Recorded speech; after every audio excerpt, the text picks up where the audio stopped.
नमस्कार। सुनने काल के इस खास कार्यक्रम में आप सभी का स्वागत है। मैं डॉक्टर अवधेश मिश्रा। छत्तीसगढ़ में एक बार फिर से नक्सल और नक्सलवाद को लेकर सियासत अपने चरम पे पहुंच चुकी है। दरअसल 31 मार्च 2025 वो तारीख तय की गई थी जब देश से नक्सलवाद का समाप्ति कर दिया जाएगा। 2026 वो तारीख आई और ये ऐलान किया गया कि छत्तीसगढ़ सहित पूरा देश नक्सलवाद मुक्त हो चुका है। विधानसभा का मानसून सत्र होता है। सत्ताधारी दल उस पे एक प्रस्ताव लाती है जिसपे कहती है कि हम कृतज्ञता ज्ञापन करेंगे न केवल राज्य के उन पुलिस के जवानों के बल्कि केंद्र सरकार के भी, जिनकी योजना के कारण, जिनके कोऑर्डिनेशन के कारण जो है आज देश एक ऐसी समस्या से मुक्त हुआ जिसकी दंश पिछले 4 दशक से ज्यादा समय से लोग झेलते आ रहे थे। खास करके बात बस्तर की थी। लेकिन जैसे ये प्रस्ताव पारित होने के लिए प्रस्ताव जैसे ही टेबल पे आया, विधानसभा में हंगामा हो गया। विपक्ष ने बहिष्कार कर दिया, ये कहते हुए कि ये केवल किसी एक पक्ष को उपकृत करने के लिए, उनके जय जयकार करने के लिए इस तरह से प्रस्ताव और इस तरह से विधानसभा का दुरुपयोग किया जा रहा है। लेकिन सत्ता पक्ष की दलील कि विपक्ष हमेशा से नक्सलवाद के साथ रहे, समर्थन में रहे, इसलिए वो ऐसे प्रस्ताव से भागना उनका लाजमी है। बहरहाल इस पूरे मामले पे राजनीति चरम पे है। आज इसी विषय पे करेंगे चर्चा, लेकिन उससे पहले देख लीजिए एक खास रिपोर्ट।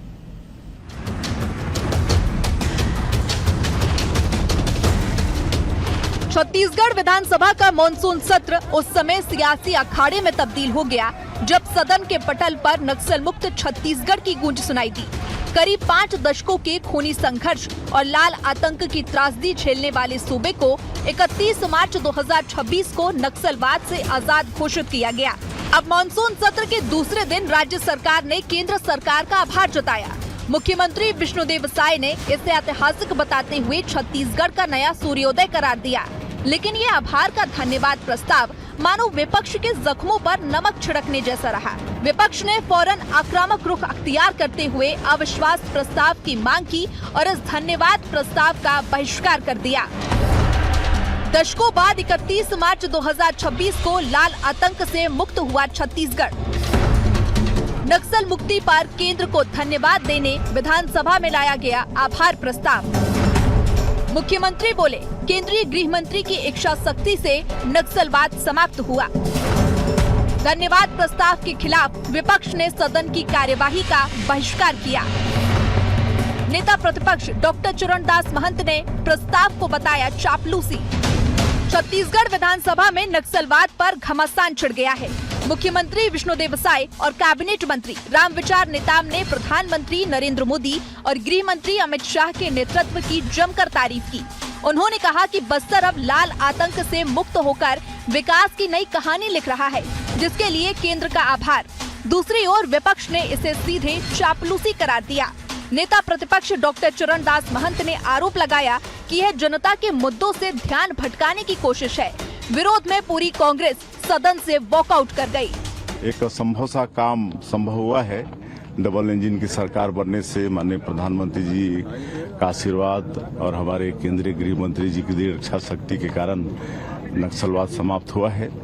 और ये डबल इंजन की सरकार और माननीय प्रधानमंत्री जी और केंद्रीय गृह मंत्री जी के आशीर्वाद के कारण तो एक विधानसभा सदन में एक धन्यवाद केंद्र को पारित करेंगे। पूरे छत्तीसगढ़ से नक्सल मुक्त करने का जो उन्होंने अभियान चलाया और पूरे अभियान में जिस जिस चीज की जरूरत पड़ी वो सभी चीजें मुहैया कराते जाया गया, जिसके चलते आज छत्तीसगढ़ जो है पूरी तरह से नक्सली से मुक्त हुआ है। और इसके लिए मैं समझता हूं कि छत्तीसगढ़ की जनता और जो नक्सल प्रभावित क्षेत्र है वहां की जनता आज जो है उनकी भूरी भूरी प्रशंसा कर रहा है।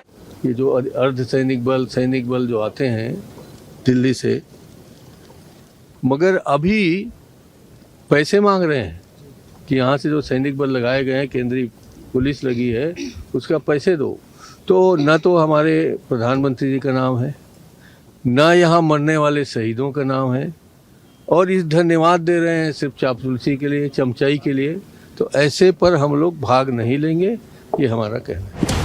छत्तीसगढ़ को लाल आतंक के साए से तो मुक्ति मिल गई, लेकिन दावों और श्रेय की इस सियासी जंग ने विधानसभा को रणक्षेत्र बना दिया है, जहां सत्ता पक्ष इस ऐतिहासिक नक्सल मुक्ति को केंद्र की इच्छा शक्ति से उपजा नया सूर्योदय बताकर जश्न मना रही है, वहीं विपक्ष से शहीदों का अपमान और चापलूसी की पराकाष्ठा करार देकर सदन से वॉकआउट कर गया।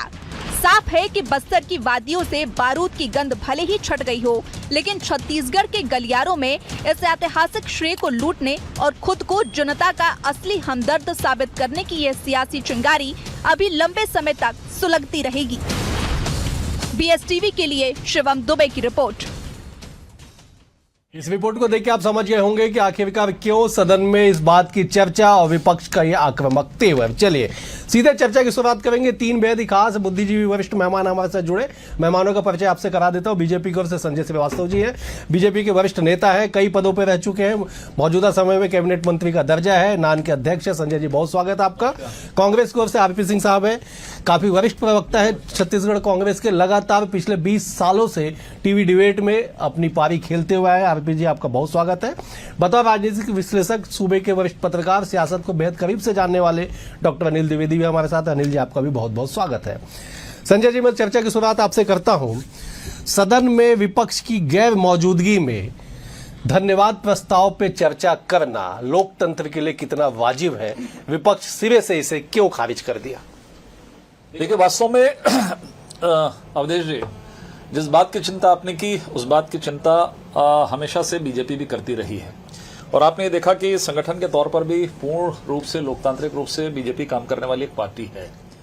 लेकिन जब सामने वाली विपक्ष, जिसको विपक्ष का दर्जा है, कुछ ही प्रदेशों में विपक्ष का दर्जा बचा है, बाकी जगह तो सामान्य रूप से सब चीजें समाप्त हो गई हैं। आज जब सदन के अंदर में सीटें खाली थी, ये अलग बात है कि अब लगभग पूरे देश के अंदर में, विधानसभा के अंदर में उनकी सीटें खाली हो गई है, लेकिन कम से कम छत्तीसगढ़ में यदि इनके विधायक हैं, एक ऐसे विषय पर जिस पर एक लंबे समय से 1967 से जब नक्सल प्रारंभ हुआ तब से लेकर लगभग चिंता के मामले में तो सभी दलों ने चिंता व्यक्त करी कि नक्सल समाप्त होना चाहिए, क्योंकि नक्सल कोई छत्तीसगढ़ का विषय नहीं, कोई आंध्र प्रदेश या उड़ीसा का विषय नहीं। नक्सल एक राष्ट्रीय समस्या के रूप में, और जो लोग उससे पीड़ित थे, जिन्होंने इस दंश को झेला है, वो वास्तव में बता सकते हैं कि नक्सल से वो किस तरीके से ग्रसित थे और एक कॉम्प्रोमाइज जो लाइफ होती है उसको जी रहे थे। मजबूरी में उनको उनके साथ जुड़ना पड़ता था। बहुत सारी चीजें थी, इंफ्रास्ट्रक्चर से के विकास के मामले हैं, तमाम प्रकार की चीजें। और एक कहना चाहिए कि जो एक सामाजिक जो व्यवस्था बननी थी वो भी लगभग समाप्त हो गई थी। और ऐसे समय में, ये तो हिंदुस्तान की परंपरा है, यदि कोई अच्छी चीज होती है, कोई कमिटमेंट पूरा होता है तो धन्यवाद दिया जाता है। और यदि इस छत्तीसगढ़ सहित पूरे देश के अंदर में एक टाइम लिमिट में 31 मार्च 2026 ये बताकर कि नक्सलवाद को समाप्त करेंगे, देश ने देखा, दुनिया ने देखा कि नक्सलवाद जिस तरीके से समाप्त हुआ, पिछले 1 साल की जो गतिविधियां रही हैं, और यदि वो प्रस्ताव विधानसभा के अंदर में है, आप अपनी आपत्ति दर्ज करते, आपको कमी है तो उसको जुड़वाते, लेकिन विपक्ष का बहिर्गमन करना इस बात को स्पष्ट करता है कि नक्सलवाद के मामले में कांग्रेस शून्य हो गई है। नक्सलवाद के मामले में कांग्रेस के पास में कोई जवाब नहीं है, और इसीलिए ये मुंह छुपाकर विधानसभा से भागे। आज उनको चर्चा करना था, कोई कमी थी उसको सामने रखना था, उनकी कोई उपलब्धि भी थी तो उसको गिनाना था कि उनकी कोई भूमिका थी क्या। लेकिन कुर्सी छोड़कर ऐसी नक्सल समस्या जिससे खुद कांग्रेस प्रभावित रही है, जबरदस्त रूप से प्रभावित रही है, उस नक्सल के मामले में धन्यवाद प्रस्ताव में आप नहीं करते धन्यवाद, लेकिन आपको चर्चा करना था और वो सदन छोड़कर भागे हैं। इससे ये समझ में आता है कि नक्सल के मामले में अभी भी इनके विचार क्या है, ये आज विधानसभा में स्पष्ट रूप से परिलक्षित है। कांग्रेस पार्टी नक्सलवाद में राजनीतिक तौर पे जितनी प्रभावित और पीड़ित हुई, देश में इतिहास में कोई दूसरी दल उतनी प्रभावित नहीं हुई। बावजूद ये आरोप लग जाना कांग्रेस पे कि साहब आप चर्चा से भाग गए, उस पे आप चर्चा में शामिल नहीं हुए, कांग्रेस कैसे इसे स्वीकार करेगी? देखिए अवधेश जी, आपके प्रश्न में, आपकी बातों में आपका जवाब छुपा हुआ है। कांग्रेस ने सबसे ज्यादा कुर्बानी दी, कीमत चुकाई, प्रभावित रही है। क्यों? क्योंकि हमने लड़ाई उनके खिलाफ लड़ी है, और कीमत वही चुकाता है जो लड़ाई लड़ता है। अब मैं आता हूं संजय जी की बात पे। संजय जी ने कहा कि एक राष्ट्रीय समस्या ये थी, ये सच है। तो किस सरकार ने इसको राष्ट्रीय समस्या माना? डॉक्टर मनमोहन सिंह की सरकार ने। उन्होंने ये माना कि राज्य की समस्या नहीं है, एक बहुत बड़ी राष्ट्रीय चुनौती है। और उसी लिए इस राज्य के इतिहास में पहली बार सन 2005-06 में केंद्र से बल भेजे गए, जिसमें सीआरपीएफ, आईटीबीपी, बीएसएफ, एयरफोर्स के हेलीकॉप्टर और बीएसएफ के हेलीकॉप्टर शामिल थे।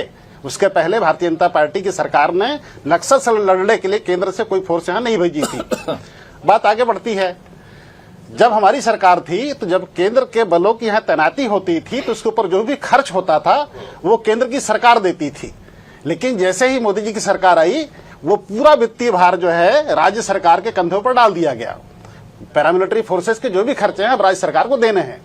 हमारा जो आज बहिर्गमन है वो मुख्य मुद्दा इस बात पे है कि अगर आपको धन्यवाद प्रस्ताव करना है तो उसकी शुरुआत जो है डॉक्टर मनमोहन सिंह से करनी चाहिए थी। उन्होंने शुरुआत की। भूपेश बघेल की सरकार में केंद्रीय गृह मंत्रालय की रिपोर्ट है कि 52% हिंसा में कमी आई, 650 गांव नक्सल मुक्त किए गए और 314 बंद हुए स्कूल खोले गए। 7 नक्सल प्रभावित राज्यों में 300 की स्ट्रेंथ से 2172 फाइटर्स की भर्ती हुई, जिन्होंने आज अंतिम लड़ाई लड़ी है। इसके अलावा जो जवान शहीद हुए हैं उनका उसमें जिक्र नहीं है, जो नागरिक शहीद हुए हैं उनका उसमें जिक्र नहीं है। तो ऐसी आधी अधूरी धन्यवाद प्रस्ताव आप जो है अपने आका को खुश करने के लिए लेकर आ रहे हैं, उसमें कांग्रेस पार्टी क्यों शामिल हो? आप हमारी मांगों को शामिल कर लीजिए, हम आपके साथ बैठ जाएंगे। लेकिन भारतीय जनता पार्टी को दिखावा करना है और अपनी वाहवाही को ऊपर तक सुनाना है कि हम आपके चरणों में जो है साष्टांग प्रणाम कर रहे हैं, आप हमसे खुश हो जाइए। मूल बात ये है। अनिल जी का रुख करता। अनिल जी, दोनों ही दलों के अपने तर्क हैं, अपनी दलीलें हैं। सवाल यह है कि देश की सबसे बड़ी समस्या जो आंतरिक समस्या थी सुरक्षा को लेके, वो समाप्त हुई। इसके समाप्ति के 100 दिन पे अभी सेलिब्रेट किया गया, लेकिन इतनी सियासत क्यों? जरा समझाइए एक बार। देखिए अवधेश जी, नक्सलवाद से छत्तीसगढ़ लगभग 50 साल से ज्यादा जूझता रहा। बहुत कुर्बानियां दी गई, जवानों की शहादत हुई। कांग्रेस पार्टी ने झीरम घाटी हमला देखा, जिसमें उसके बहुत से सीनियर नेताओं को कांग्रेस ने खोया। और लेकिन एक समय आया और एक समय के बाद हर समस्या खत्म होती है और भाजपा की जो सरकार थी उसने एक तय किया। भारत के क्या बल्कि विश्व के राजनीतिक इतिहास में बहुत कम ऐसा होता कोई राजनीतिक दल एक बॉर्डर तय करे, एक समय सीमा तय करे कि हम इस समस्या को खत्म कर देंगे, और नक्सलवाद को करके दिखाया भाजपा की विष्णुदेव साय सरकार ने। अब जबकि सदन में इस मुद्दे पर चर्चा होनी थी, कांग्रेस का बहिर्गमन थोड़ा सा विचलित करता है कि क्यों बहिर्गमन किया। आपके पास उपलब्धियां थी। अभी आरपी सिंह ने बताया कि कांग्रेस के समय में उन्होंने क्या क्या उपाय किए नक्सलवाद को खत्म करने के। आपके पास झीरम घाटी हमला था, आप वहां बात कर सकते थे। सीबीआई और एनआई किस तरह नाकाम हुई झीरम घाटी के नक्सली हमलावर को पकड़ने में, उस पर आप चर्चा कर सकते थे। आप कह सकते थे सीना ठोक कर कि पंजाब में आतंकवाद हमने खत्म किया। आप कह सकते थे कि मध्य प्रदेश में डकैत समस्या को खत्म करने में कांग्रेस की भूमिका पूरी तरह रही। तो उपलब्धियां बहुत सारी थी आपके पास, लेकिन फिर क्यों इस पर आप सिफर हो गए? क्यों आप विमुख होते चले गए? क्यों आपने सदन का बहिर्गमन किया? सदन तो होता ही है चर्चा करने के लिए, चाहे कांग्रेस के सभी विधायक हो चाहे बीजेपी के विधायक हो। नक्सलवाद पर चर्चा होनी चाहिए थी। इससे आप कहीं न कहीं सरकार पर क्या मत है ये आप रख सकते थे। मैं छोटी सी बात और कहना चाहूंगा कि मुझे ऐसा लगता है कि पिछले कुछ वर्षों में नक्सलवाद पर कांग्रेस विचारों से भटकी है। भटकी मतलब कि डिवाइड भी हुए। एक कांग्रेस कहती रही है कि नहीं भाई नक्सलवाद अहिंसा का रास्ता है, हम इसे नहीं चलने देंगे और शांति और आदिवासियों के विकास के लिए नक्सलवाद के खिलाफ लड़ेंगे। दूसरी तरफ अभी विधायकों के बयान आ रहे हैं जो हिडमा को देश वो बता रहे हैं, आइडल पर्सनालिटी बता रहे हैं। कांग्रेस के ऐसे बयान से किनारा करना चाहिए कि एक विधायक के बयान ने आपको कहीं न कहीं इनकाउंटर होने के लिए मजबूर कर दिया। तो ये इस चीजें थी, इससे कांग्रेस को किनारा करना चाहिए ऐसे बयानों से। ठीक है संजय जी, आपने कहा कि चर्चा में कांग्रेस को भाग लेना था, लेकिन कांग्रेस का कहना था मूल प्रस्ताव जो लेके आए उसमें न शहादत का जिक्र, न आम लोगों की मृत्यु का जिक्र और न ही पूर्ववर्ती सरकारों का जिक्र। केवल अपने गुणगान के लिए आप प्रस्ताव लेके आए। ये कांग्रेस की मूल आपत्ति थी बहिर्गमन को लेके, बहिष्कार को लेके। देखिए ऐसा है, जो काम करेगा उसका गुणगान होना चाहिए, इसमें कहीं कोई दिक्कत नहीं है। इसमें सब लोग जानते हैं ईमानदारी के साथ में किसने काम किया। लेकिन मेरे पास जो जानकारी है और जो मेरे पास जो आज के विधानसभा के जो पत्रक मेरे पास आए हैं, उसमें सभी शहीदों को नमन किया गया है जिन्होंने भी इस लड़ाई को अंतिम रूप दिया है। उसमें जिन्होंने भी अपनी शहादत दी, उसके परिवारों सबके साथ में इन्होंने जायज काम किया है और सबको धन्यवाद प्रस्तावित किया है।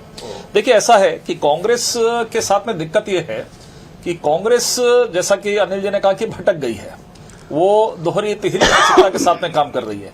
दरअसल एक विचार के साथ में चलने वाली कांग्रेस नहीं रह गई है। हर एक नेता के अपने विचार हैं। अभी आरपी ने कहा, जो अनिल जी ने भी कहा, उसकी चर्चा होनी चाहिए। आप अपनी उपलब्धि को विधानसभा के अंदर में गिनाते, लेकिन मैं तो बहुत स्पष्ट कह रहा हूं आज आपके चैनल के अंदर में, कांग्रेस इसलिए भागी है कि इस पूरे नक्सल मामले में यदि विस्तृत चर्चा होती तो अनेक ऐसे प्रकरण हैं जिसमें कांग्रेस की पोल खुल जाती और यहां तक कि जीरम की चर्चा यदि कहीं बीच में आ जाती तो जीरम में बहुत बड़ा खुलासा हो जाता कि आखिर इस नक्सल को इतना समर्थन क्यों, जिसमें पूरी की पूरी इनकी जो लीडरशिप, ये कहते हैं कि पूरी लीडरशिप समाप्त हो गई थी छत्तीसगढ़ की, बावजूद इसके इनकी आने वाली सरकार के अंदर में कोई ठोस काम दिखाई नहीं दिया। अभी आरपी कह रहे थे कि मनमोहन सिंह जी ने कहा, बहुत अच्छे नेता थे पूर्व प्रधानमंत्री जी, काम आपने बोला कि हम करेंगे लेकिन काम आपने नहीं किया।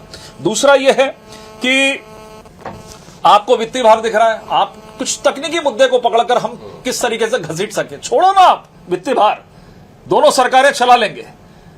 आपकी सरकार थी, आपने क्या काम किया मालूम है? अरे वित्तीय भार नहीं, समस्या सबसे मूल है, वो समस्या का समापन होना चाहिए। जैसा कि टाइम लिमिट कहा, मैं भी इसको बात को रिपीट करूंगा कि किसी समस्या को जिसका कोई अंत नहीं था पिछले 50 सालों के अंदर में, एक टाइम लिमिट के अंदर में कहीं ना कहीं कोई जज्बा था, कहीं ना कहीं एक लाइनअप था कि किस तरीके से उसको समाप्त करेंगे, एक्शन करेंगे, और वो समय सीमा के अंदर में समाप्त हुआ। कांग्रेस दरअसल क्या है कि आंकड़ों की राजनीति, हमने ये किया, उतना हमने रास्ता बनाया, हमने इतना स्कूल खोला। बात आपने जब इतना किया तो आपने इसको समाप्त क्यों नहीं किया? लंबे समय तक आप थे, 1967 से लेकर लगभग 1995-98 तक आपकी सरकार रही, आपने कभी ईमानदारी के साथ में काम नहीं किया, केवल आंकड़ों की बात में आंकड़ों की राजनीति आपने की है। तो मुझे लगता है इस पर तो जितना भी कांग्रेस जाएगी अंदर तक, किस नक्सलवाद समापन पर जितना विरोध करेगी उतना यह पीछे चली जाती जाएगी, क्योंकि आज देश इस एक्शन को, इस काम को सराह रहा है कि माननीय गृह मंत्री जी के नेतृत्व में हमारी सरकार के साथ में मिलकर जिस तरीके से छत्तीसगढ़ और देश से नक्सलवाद को समाप्त किया है, मुझे लगता है कि अधिकांश कांग्रेसी भी, चंद जो लोग अपनी मजबूरी के, राजनीति के मजबूरी में जो विधानसभा का बहिर्गमन करते हैं, लेकिन आज कांग्रेस की भी यदि वोटिंग कर ले इंटरनल, तो उसमें से 90% लोग ये कहेंगे कि वास्तव में एक अच्छा काम हुआ और नक्सलवाद समाप्त हुआ है। तो मुझे लगता है केवल हम चर्चा नहीं की कांग्रेस को, ऐसा कांग्रेस को भी इस पर पुनर्विचार करना चाहिए। जिन लोगों ने सजेशन दिया कि हमको बहिर्गमन करना चाहिए, और एक बार फिर मैं आरोप लगा रहा हूं कि जब जब लंबी चर्चाएं होंगी नक्सल के बारे में, कांग्रेस की परतें जब उखड़ेंगी कि कांग्रेस ने क्या किया, किस तरीके से अनऑफिशियली इन लोगों ने किस तरीके से अपरोक्ष रूप से समर्थन किया है, ये सब चीजें सामने आएंगी। इसलिए मुझे लगता है कि नक्सलवाद के मामले में कांग्रेस को इसको स्वीकार करना चाहिए कि इसका पूरा श्रेय किसी को जाता है तो पहले तो जवानों को ही जाएगा, उनके परिवार को जाएगा जिन्होंने लड़ी है, लेकिन इसके लिए कोई एक्शन प्लान बनता है, उस पर फिर सब लोग काम करते हैं, और वो एक्शन प्लान बनाने में हमारी केंद्र की सरकार और माननीय गृह मंत्री जी का जबरदस्त उसमें काम था, इसलिए उनकी सराहना होनी चाहिए। आरपी सिंह जी, जब जब नक्सलवाद के खात्मे का सवाल उठता है, चर्चा होती है, तब तब कांग्रेस की निष्ठा पे सवाल खड़े किया जाता है कि साहब कांग्रेस की निष्ठा नहीं थी। संजय जी कह रहे थे कि 67 से लेके 96-97 तक कांग्रेस की सरकार रही, गैर बीजेपी सरकार रही, कुछ काम नहीं हुआ। छत्तीसगढ़ का भी जिक्र हुआ, कुछ काम नहीं हुआ। सबसे बड़ी शहादत आप लोगों ने जीरम घाटी में दी, लेकिन बावजूद उसके आप लोग कटघरे में क्यों खड़े होते हैं? देखिए, पहली बात आपको बताऊं मैं, ये केंद्रीय गृह मंत्रालय की रिपोर्ट है कि 52% नक्सल हिंसा में कमी हमारे समय में आ गई थी, तो बचा हुआ 48% के उन्होंने खत्म किया, वो छाती पीट रहे हैं। पिछले 4 मिनट में संजय श्रीवास्तव जी ने धारा प्रवाह जितना लंबा भाषण दिया उतना तो हमने 5 साल में कभी नहीं दिया, जबकि 52% हमने खत्म किया था। 1 मिनट, 52% हमने खत्म कर दिया, इतना हम कभी नहीं बोले जितना ये बोले। इसके पहले रमन सिंह की सरकार थी 15 साल। मुख्यमंत्री जी ने जब यूनिफाइड कमांड की बैठक बुलाई सीएम हाउस में, तो हम भी वहीं थे। अधिकारियों से पूछा कि राज्य की नक्सल नीति क्या है, अधिकारियों बोला हमारी कोई नीति नहीं है। तब पहली बार नीति बनी, विश्वास, विकास और सुरक्षा, उस पर हम आगे बढ़े। हमारे बचे हुए काम को आपने खत्म किया, इसके लिए आपको धन्यवाद। ये मत बोलिए कि हमने कुछ नहीं किया। दूसरी बात जो बार बार आती है, झीरम झीरम झीरम, अच्छी बात है भाई।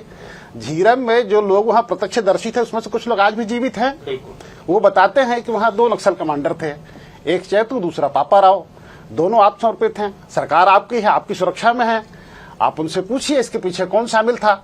आप बार बार गोल मोल करके कभी इधर इशारा उधर इशारा करके बच नहीं सकते। आप दोनों को ट्रायल चलाइए ना, क्यों ट्रायल नहीं चला रहे हैं? एक एक आदमी 100 लोगों की हत्या करके बैठा है, वो सरकारी दामाद जैसे आप उसको रखे हुए हैं, ये बहुत गलत बात है। जो निर्दोष लोग हैं, जिनके पास से टंगियां मिल गया, हंसियां मिल गया, ऐसे लोग जेल में हैं।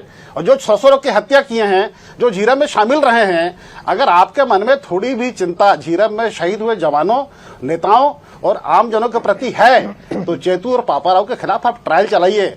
आप ऐसे टेलीविजन में आके कोई बात करके आप अपनी जिम्मेदारी से बच नहीं सकते। तो सब मिलाकर ये एक कामयाबी है, मैं इस बात को मानता हूं। लेकिन जो बातें आप लोग नहीं जानते हो मैं आपको बताता हूं। बहुत सारी केंद्रीय खुफिया एजेंसियां, जिसमें एक बड़ा नाम है NTRO का, मैं समझता हूं 19% दर्शक आपको जानते भी नहीं होंगे होता क्या है। ये NTRO क्या होता है? National technical research organisation. मैं जब वहां गया तो मुझे ये बताया गया कि अब ऐसे ऐसे आधुनिक वहां यंत्र आ गए हैं कि मोबाइल पे नक्सलियों के वायरलेस सेट जो काम करते हैं उसकी लोकेशन आ जाती है। तो हमारी सरकार में केंद्र सरकार ने मदद क्यों नहीं की? शायद सरकार से ऐसी क्या मोहब्बत हो गई थी?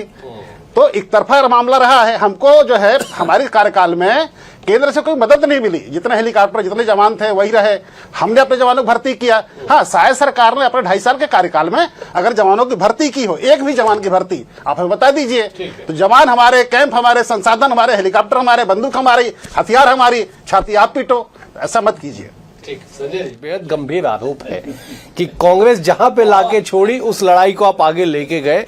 एनटीआरओ का भी जिक्र आरपी सिंह जी ने किया कि साहब जो रिपोर्ट है जवाब तो देना पड़ेगा। आरपी बड़े सक्षम प्रवक्ता है, लेकिन इतनी कमजोर दलील मुझे नहीं लग रहा था कि इतनी कमजोर दलील सामने आएगी कि हमने जो छोड़ा। कल तक ये पीटते थे कि नक्सलवाद के लिए कौन जिम्मेदार है, बीजेपी, हम ये कर रहे हैं वो कर रहे हैं। अब स्वीकार तो करना ही पड़ेगा क्योंकि सब चीजें सामने हैं, तो वो कामयाबी को स्वीकार कर रहे हैं। सही समझ में आता है कि कौन क्या करा।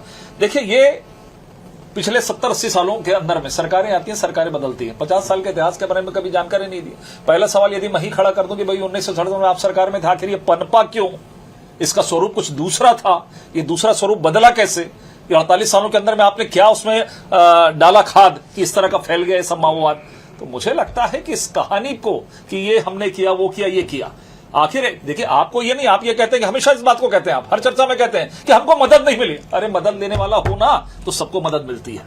ये तो मोदी जी की सरकार है कि हर एक काम के लिए सबको मदद करती है। आप मदद लेना ही नहीं चाहते, आपकी दुकानदारी उसी में चल रही है, आपकी कामयाबी उसी में चल रही है। उस क्षेत्र में क्यों कहा जाता था, मैं बार बार इस बात को रिपीट करता हूं, कई कुछ मैं कर चुका हूं, क्यों कहते हैं वो लोग कि हमारी सरकार आ गई, हमारे लायक वातावरण है। और जहां तक जीरम की बात है, जीरम की तो छोटी छोटी घटनाएं हैं जो चर्चा के लायक नहीं है कि किसने कहा, डॉक्टर चरणदास जी ने क्या कहा, तो वो कौन भग गया आदमी, मोटरसाइकिल कहां खड़ी, तमाम प्रकार की बातें, सब छोटी छोटी बातें हैं लेकिन बहुत गंभीर चीजें हैं। तो मुझे लगता है ये सब चीजें क्या है, पार्टी के अंदर में आपकी क्या है, क्या चीजें थी, कौन कहां से चला गया, बाद में क्या चीजें आई, लगातार 3-4 महीनों के अंदर में समाचार पत्रों में क्या सब चीजें आती रही, क्यों हम पर आरोप नहीं लगा पहले दिन से, क्यों कांग्रेस पर ही आरोप लगता रहा, जीरम के लिए कौन जिम्मेदार है? तो और आप पिछले 5 वर्षों के अंदर में आप सब चीजों को ला नहीं पाए। कोई कहते थे आपके पूर्व मुख्यमंत्री जी जेब के अंदर में है, ये तो सब सुने, बच्चा बच्चा बोलता है कि भूपेश जी कहते थे कि मेरे जेब में सबूत है, वो सबूत कहां गया, गिर गया, जेब फट गई, गिर गया, अलग विषय है। लेकिन मुझे लगता है कि गंभीरता के साथ में फिर से मैं कह रहा हूं, इसको दलगत राजनीति से ऊपर उठकर इसको स्वीकार करना चाहिए कि बहुत ईमानदारी के साथ में नक्सलवाद नहीं तो किसी को लगता था, हम लोग नहीं कहते, लोग कहते थे कि शायद ये नक्सलवाद समाप्त नहीं होगा, इसमें सरकारों की सेटिंग है, फलाना है, फंड आता है, ये कहते थे, कांग्रेस ही कहते थे फंड आता है, फंड का दुरुपयोग होता है, पैसा खाते हैं इसलिए नहीं होता। आगे समाप्त किया, अब क्या जवाब इसका? समाप्त किया गया है। एक कॉम्प्रिहेंसिव एक्शन प्लान बना, सबने मिलकर काम किया और उसके बाद इस नक्सलवाद को समाप्त किया है। तो मुझे लगता है कि जो लोगों ने किया है उसकी वाहवाही निश्चित तौर पे होना चाहिए, इस तरह की समस्याओं से निजात मिलनी चाहिए। और एक बड़ा अचीवमेंट राज्य सरकार का भी एक बड़ा उसमें रोल है और केंद्र सरकार के जो एक्शन प्लान बना उसमें हमारी सरकार, हमारी जवान, हमारे लोगों ने मेहनत किया है, जिसके फलस्वरूप पहले तो ये था, अवधेश जी 2 मिनट 1 सेकंड और समय लूंगा, ये तो पहले जब मार्च के अंदर में जब दिया तो ये भी ये कहते थे कि अभी तो वेट करो, अभी तो कुछ करो, अभी कहां घटना है, महीने 2 महीने का इंतजार करो। इस तरह का एक नकारात्मक वातावरण बनाना नक्सल को लेकर इस तरह से कि यह समाप्त नहीं हुआ है और इंतजार करना कि कहीं कोई एक घटना हो जाए उसके बाद हम उस पर कटघरे पे खड़े होकर अरे एक आध घटना वो भी गई मान लो, लेकिन इस तरह की चीजें नहीं है। आज सब प्रसन्न है, चाहे वो कांग्रेस का, चाहे बीजेपी का, चाहे सामान्य जनता हो। तो मुझे लगता है कि एक बड़ा काम हुआ है और इस बड़े काम को सबको मिलकर सराहना करनी चाहिए। अनिल जी, बड़े काम की सराहना करनी चाहिए, लेकिन बड़े काम पे अगर सवाल उठे तो फिर कैसे उसे मान लिया जाए कि सच में बड़ा काम हुआ है? और सवाल उठाने वाला विपक्ष 35 विधायकों के 7 विपक्ष सदन में मौजूद है। अब 35 के 35 विधायक अगर बहिर्गमन कर दे और सवाल उठा दे तो फिर कैसे उसे पूरा माना जाएगा? देखिए अवधेश जी, वो कहते हैं ना, हाथ कंगन को आरसी क्या। तो नक्सलवाद खत्म हुआ, जिस तरह कमांडरों ने आत्मसमर्पण किया, जिस तरह से इंटरव्यूज उनके सामने आए और जिस तरह एनकाउंटर किए भी गए, कई कमांडरों के 1 दर्जन से ज्यादा कमांडर मारे गए, तो एक केंद्र सरकार ने लक्ष्य तय किया और राज्य सरकार की जो विष्णुदेव साय सरकार है, गृहमंत्री विजय शर्मा है, इन्होंने एक लक्ष्य के साथ प्रशासन को खुली छूट देते हुए, मैं तारीफ करूंगा सरकार की कि उन्होंने पुलिसनरी को पूरी छूट दी कि नक्सलवाद खत्म होना चाहिए, हमें टारगेट अचीव करना है, इसके लिए आपको जो करना है आप करिए, कोई राजनीतिक हस्तक्षेप भी नहीं हुआ। और मैं इस बात की तारीफ भी करूंगा कि कांग्रेस ने भी बीच बीच में बयान दे दे करके कहीं न कहीं कहा कि सरकार ने जो टारगेट था हम उनके साथ हैं। उन्होंने कोई निगेटिव बयान जारी नहीं किए, ठीक है, राजनीतिक आलोचनाएं होती हैं, कभी आप जनता के हित में कर देते हुए अलग इशू है, लेकिन कांग्रेस ने भी एक सपोर्ट किया और सरकार ने 2 साल में कह सकते हैं कि नक्सलवाद को खत्म किया। लेकिन देखिए, विधानसभा लोकतंत्र का मंदिर होती है, उम्मीद थी कि कांग्रेस इसमें चर्चा में भाग लेती, अपनी सारी उपलब्धियों को बता सकती थी और सरकार को घेर सकती थी। मैं एक बात और कहना चाहूंगा, लेकिन दुविधा कहां होती है, हम भूल रहे हैं कि भाजपा और कांग्रेस नक्सलवाद के लिए जिम्मेदार जितने नहीं, जितने माकपा जिम्मेदार है, जितने कम्युनिस्ट जिम्मेदार है। और वो कम्युनिस्ट जिस तरह कांग्रेस के साथ पिछले कुछ वर्षों में खड़े हुए हैं, कांग्रेस चाह कर भी जो एक रिवोल्यूशनरी मॉडल खड़ा कर सकती थी नक्सलवाद के खिलाफ, नहीं कर पाई। क्यों? क्योंकि उनके साथ कम्युनिस्ट जुड़े हुए थे जो नक्सलवाद को अंदर ही अंदर सपोर्ट कर रहे थे। RP Singh ji, final comment आपका। नक्सलवाद की समाप्ति हो गई तय तारीख पे, सियासत की समाप्ति कब होगी? देखिए, अभी संजय श्रीवास्तव ने एक बात कही कि 67 में नक्सलवाद पैदा हुआ, खाद पानी कौन दिया? मैं बताता हूं आपको खाद पानी किसने दिया। 2003 में नक्सलवाद बस्तर के 3 जिलों तक सीमित था। डॉक्टर रमन सिंह 15 साल तक सीएम रहे और नक्सल बढ़ के चले गए 19 जिलों में। तो खाद पानी किसने दिया? आप जान जाइए। दूसरी बात, झीरम में तमाम बातें उन्होंने की। मैंने जो प्रश्न खड़ा किया कि जो नक्सली आपकी कस्टडी में आज हैं, आपके पास सुरक्षित हैं, आप उनके खिलाफ ट्रायल करेंगे क्या? उसका हाँ या ना का कोई जवाब उन्होंने नहीं दिया। इसका मतलब बड़ा स्पष्ट है कि हत्या में कहीं ना कहीं बीजेपी शामिल रही होगी। बात नंबर 3 बात नंबर 3 वो ये है, सिद्ध करेंगे, वो ये है, इन्होंने कहा कि हम तो ट्रायल करेंगे। एक मिनट रुकिए। बात नंबर 3 जो कहा कि भूपेश बघेल बोलते थे साक्ष्य, तो साक्ष्य कहाँ थे? बीजेपी कार्यालय में जमा करने। जब हमने एसआईटी बनाई तो आपके नेता प्रतिपक्ष हाई कोर्ट चले गए, माई बाप इसकी जांच मत कीजिए, बहुत सारे लोगों का नाम आ जाएंगे। हमने जब दरबार थाने में नई एफआईआर लिखाई कि पुलिस जांच करेगी, तो एनआईए हाई कोर्ट चली गई, माई बाप इसकी जांच मत कीजिए।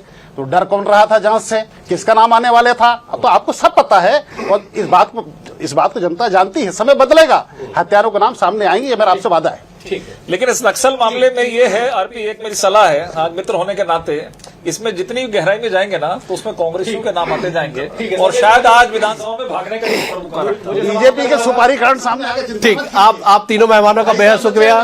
संजय जी आपका शुक्रिया, अनिल जी आपका शुक्रिया, आरपी सिंह जी आपका भी शुक्रिया। लेकिन कुल मिला के सवाल एक बना हुआ है कि नक्सलवाद की समाप्ति सियासत की कब? इस सवाल का जवाब जरूर आने वाले समय में आना चाहिए। फिलहाल आज के लिए इतना ही। कल एक और विषय के साथ होगी मुलाकात। बने हुए BSTV के साथ। नमस्कार।